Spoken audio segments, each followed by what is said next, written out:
സമൂഹം അതിജീവിതർക്കൊപ്പം നിൽക്കണമെന്നും കുറ്റകൃത്യങ്ങൾ തടയുവാൻ സംഘടനകൾ മുന്നോട്ട് വരണമെന്നും കേരള ഹൈക്കോടതി ജഡ്ജി ജസ്റ്റിസ് കെ.വി. ജയകുമാർ അഭിപ്രായപ്പെട്ടു. കുറ്റകൃത്യങ്ങളിലെ ഇരകളുടെ ക്ഷേമത്തിനു വേണ്ടി പ്രവർത്തിക്കുന്ന വിശ്വാസിന്റെ 12 വർഷത്തെ സേവനങ്ങളുടെ സംക്ഷിപ്ത രൂപമായ വിശ്വാസ് സ്മരണിക ജസ്റ്റിസ് കെ.വി. ജയകുമാർ പ്രകാശനം ചെയ്തു.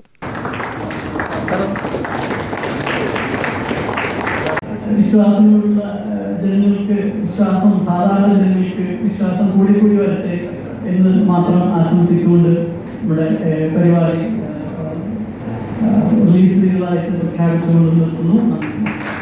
വിശ്വാസ് സ്മരണിക കമ്മിറ്റി ചെയർമാൻ ബി. ജയരാജന്റെ അധ്യക്ഷതയിൽ ചേർന്ന യോഗത്തിൽ മുൻ DGPയും വിശ്വാസ് ഇന്ത്യയുടെ ദേശീയ പ്രസിഡന്റുമായ ഡോക്ടർ PM നായർ മുഖ്യപ്രഭാഷണം നടത്തി.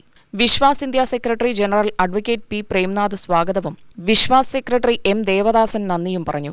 K.V. വാസുദേവൻ, K.P. രാജി എന്നിവർ സംസാരിച്ചു.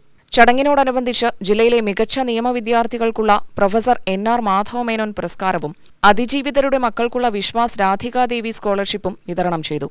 UTV news, Palakkad.